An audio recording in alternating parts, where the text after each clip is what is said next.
marami pa tayong kailangan iayos sa bansa natin tungkol dito.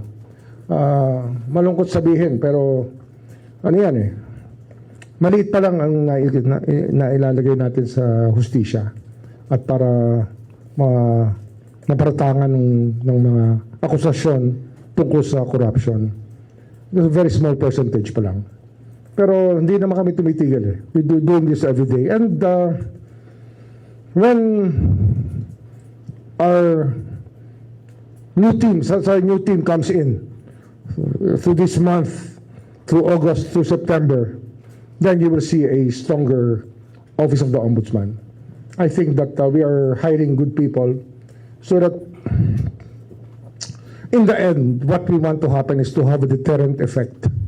Huwag na mag-violate ng law yung mga taong na nadidemonyong mag-violate ng law.